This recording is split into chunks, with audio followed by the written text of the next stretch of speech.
and all of those things that on some very vague level I could have told you I was aware that people were looking for, and yet you just sort of, you go through life looking for these things without realizing that that's what we're looking for. And it was handed to me here.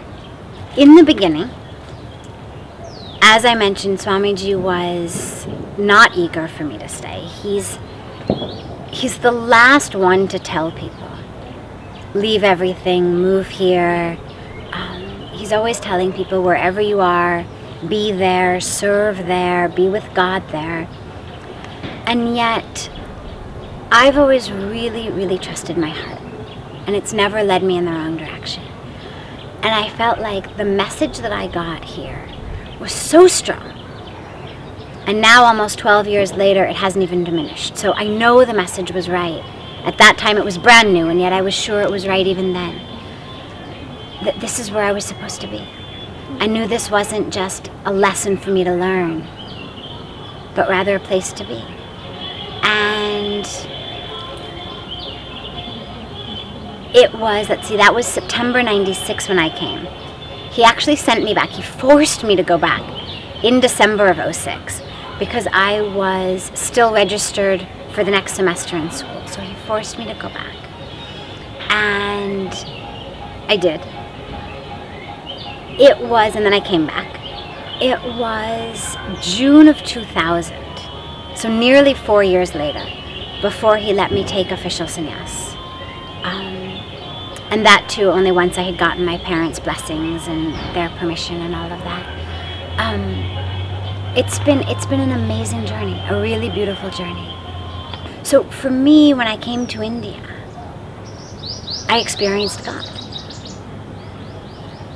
And, you know, my grandmother used to say to me, why India? Why not Israel? You know, there are rabbis in Israel, and you can go to Israel. And I used to say, Grandma, I don't know.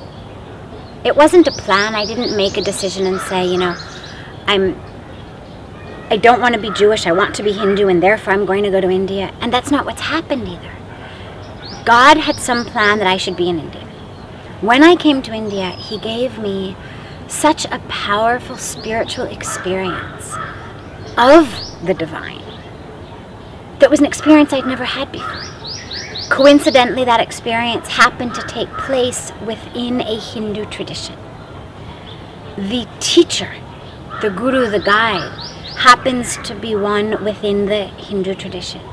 The place that I've made my home happens to be a place that is a traditionally Hindu place. But these were not some sort of a conscious decision that I made of renouncing one and embracing another. And similarly, although all of those are true, that my experience of God on the banks of Ganga is clearly a Hindu experience compared to a Jewish experience. My guru is a Hindu sannyasi rather than a Jewish rabbi. And yet, my blood is Jewish. In fact, it was very funny. We were recently in Israel. Swamiji was called to this Hindu-Jewish summit in Jerusalem. It was wonderful. All of the top chief rabbis, and they had called several of the top Hindu saints to come.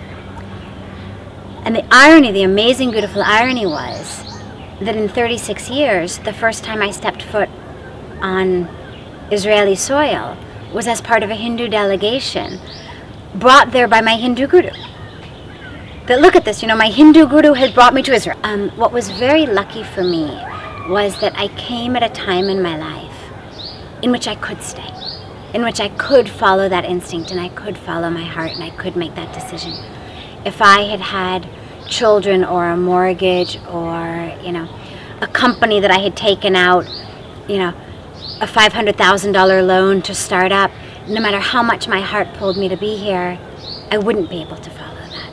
And most of the people who come tend to be in those sorts of situations where they come for an event, they're so taken with it, or they meet Swamiji abroad and they want to come, but they've got a family that needs them there, or they've got, you know, a company that they're owning, or they've got, you know, different responsibilities.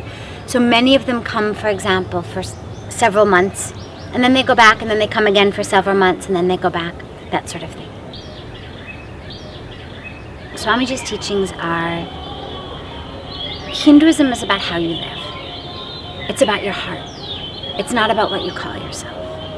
And to him, what's most important is that you be with God. And what name of God you use, that's not important. What's important is that you live by the tenets of Hinduism, which to me came very, very easily. He is not bound by, when we say Maya, illusion. There's no illusion in his life. He sees everything, he knows everything, about everything. He has no ego. There's no sense for him of I or his desires or anything like that. He's the exact same,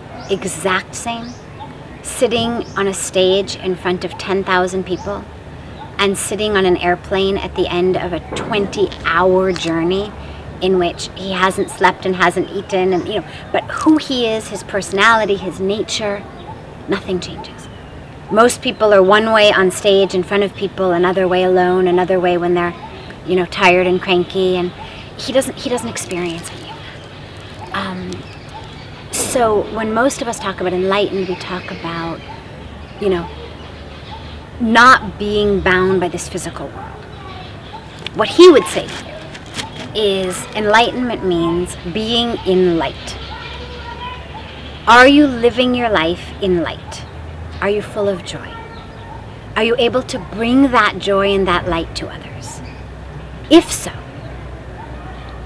that's what enlightenment is. To watch more, log on to www.erosentertainment.com.